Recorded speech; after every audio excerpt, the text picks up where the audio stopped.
I just want to um, get some updates from CBAA. Ano si CBAA? Diba? I think he just went out. Si NTRC. Um, Nasa NTRC ka na ba? Dati nasa FIRB ka, di ba?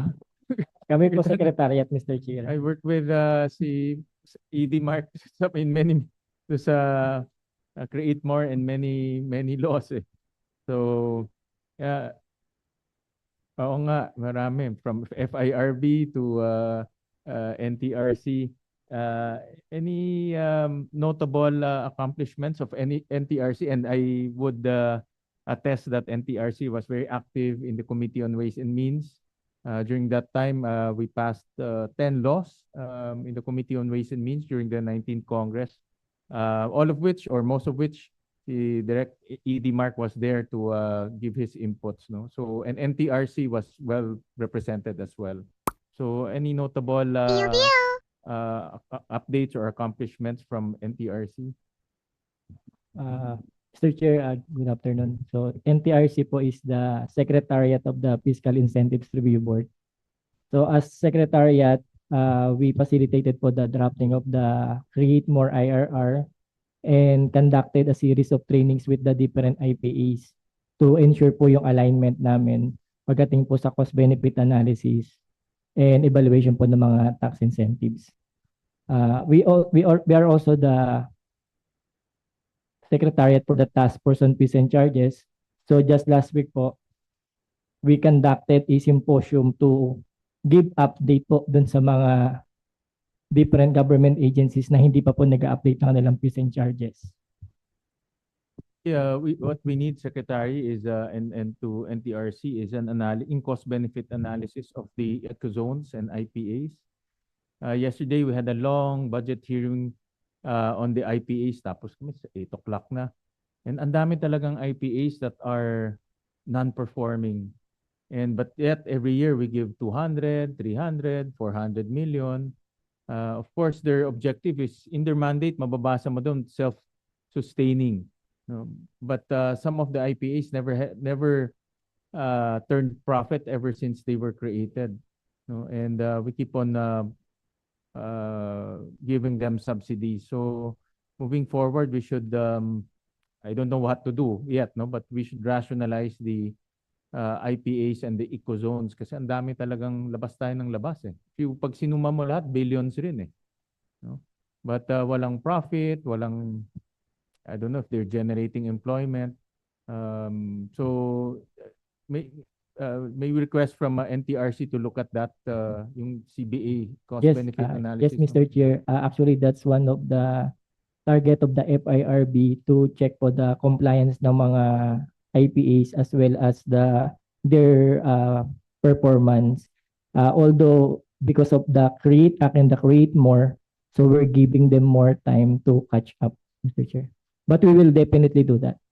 Furnish the committee a copy of your CBA. Yes, sir. We'll use that in the discussion during the budget deliberation so that we will, of course, look at the benefits that they are giving vis-a-vis the subsidies that we are also granting the IPAs and ecozones.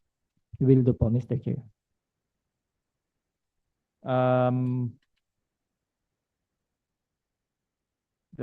Also, let me CBAA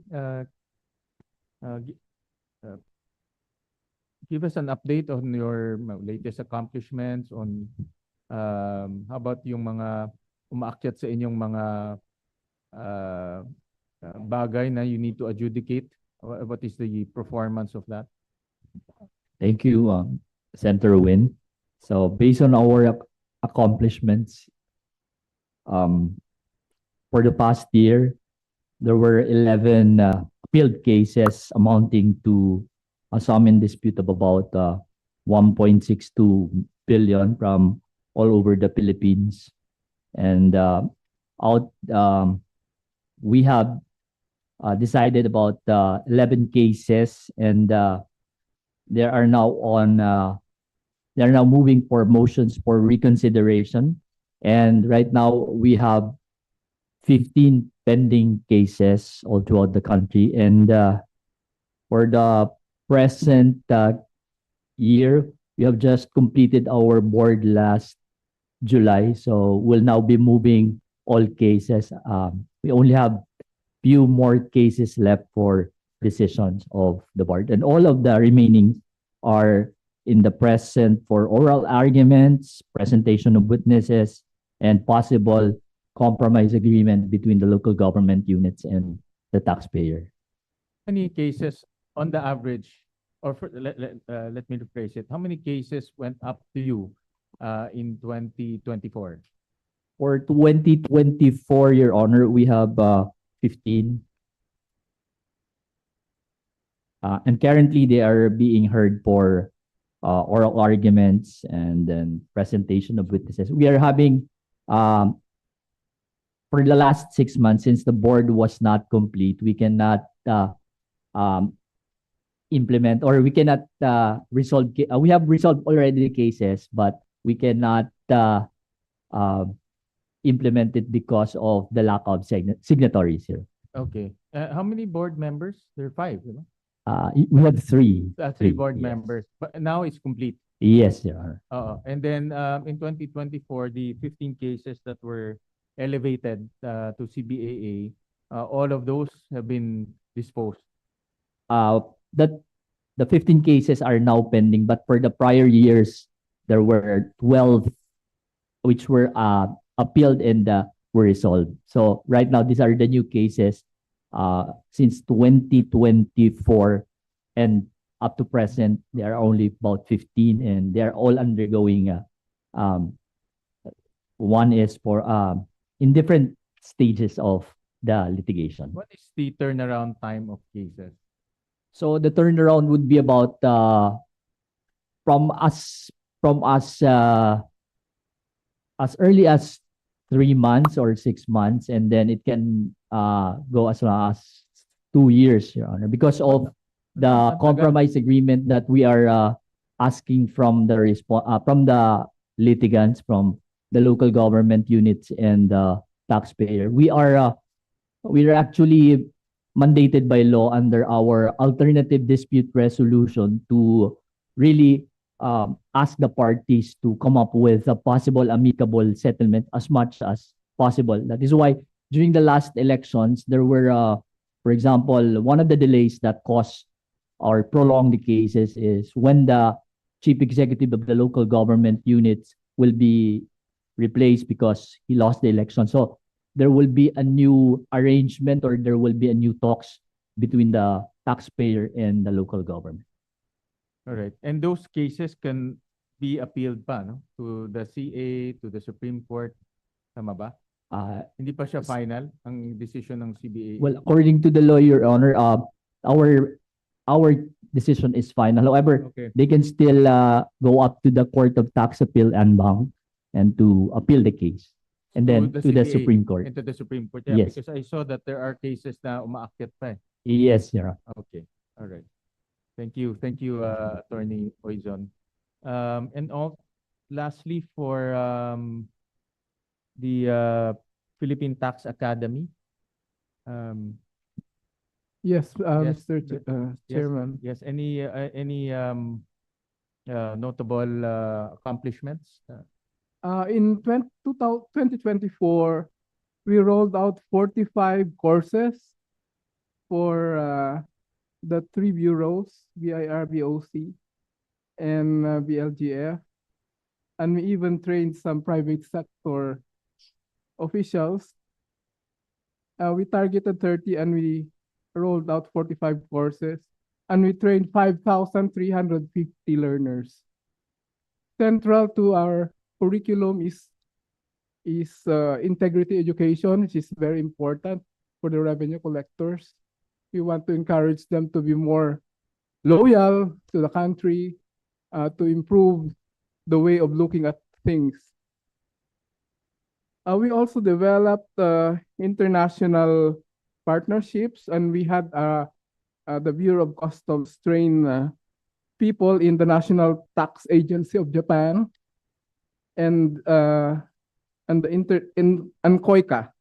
We sent some people in KOICA to train under their Customs and Tariff Bureau. And then we came out with 2 research papers developing reform initiatives in the revenue sector for the reinforcement of the PTA Integrity Education Program, which is very useful for us. Also, we designed an outcome-based training and continuing education framework for the Philippine Tax Academy. For this year, so far, until the third quarter, we rolled out 21 courses. We are targeting 30 this year, and we have trained 4,748 learners from the 3 bureaus. Most of them are with BIR, and then second with the Bureau of Customs, about 1,000, and then the BLGF, about 300. Also, we have learners from, we handle continuing professional education courses for lawyers and accountants. That is where we earn our most of our income from our revenues, because we are not being paid by the bureaus. So we earn from the private sector. Then who are your clients? Who are the learners? We have Are they about government or private sector? mainly the law says that our main clients are the bureaus, Okay. BIR, BOC, and BLGF. That's about 3,000, Including 31,000. including 500. local government units? Yes, under the RP-VARA, we are supposed to train local government officials and the local government assessors. Oo. And then when you undertake training, is it open to them, or they're the ones who would come to you and request for training, or both? Both ways. So we Okay. develop training courses for them, and then we market it to them. But sometimes they come to us and ask for training, So and we these, develop it for them. so the focus is tax administration Yes, and that's the understanding focus. the tax regime. Yes. Okay. How Yes, to Mr. make it, Chair. how to make them efficient, what are the Yes. techniques? And Okay. more conscientious. Okay. All right. And but you don't train, let's say, the academe. Sometimes we get participants from the academe, but it's very rare because they're involved mostly in theory. Ours is more practical. Tools that can be used to improve tax audit in the 3 bureaus. In the 19th Congress, we passed many tax laws. Like, first, let me acknowledge the presence of Senator Bongo. Sir, good afternoon. Ease of paying taxes. We have RP-VARA. We have capital markets efficiency promotions, CEMEPA. Then you have the enhanced fiscal regime for large-scale mining, metallic mining act. All of these are now part of your training. Yes, it's already, we are developing courses for each of those laws. Okay. So we are going to develop the courses and then market it to the private sector. Okay. And Yeah. and government. Yes, Okay. mainly government also. All right. Okay. And I would like to just request to give special attention to the LGUs. Oh, yes, of course. Kasi LGUs, especially with RP-VARA, they will be the ones really implementing it. Yes. Marami sa mga LGUs natin, especially municipalities, the turnover rate of their people is quite high kasi Yeah, nasa that's true. probinsya. But Mm. equally important is their responsibility to boost local revenues. Yes, Mr. All right. Chair. Thank you, President Beltran. Thank you We very much. recognize Senator Bongo for his questions or manifestation. Manifestation lang po, Mr. Chair. Maraming salamat. Nauna, pinapaabot ko lang po ang aking suporta sa ating Secretary of Department of Finance, aming guro dito nung 18th Congress. Full support po always sa inyo, sir. With your able leadership, alam kong nasa mabuting kamay po ang ating Department of Finance at ang ating bayan. Ano lang po, konting katanungan lang about ease of doing business. Marami kasing mga reklamo. May batas po tayo dito. It was signed into law, Republic Act 11032 or the Ease of Doing Business Act to reduce red tape in governmental services. Sana po ay mapabilis po yung proseso. Pag matagal yung proseso, dyan po na pumapasok yung corruption. Pag natutulog po yung mga papeles at sinasadyang patulugin yung papeles at dyan po nag-umpisa yung corruption, yung lagay, red tape. Lalo-lalo na po sa mga small and SMEs, no? Small, medium enterprise. Ito pong mga maliliit na negosyante po na gusto lang pong negosyo at kumita.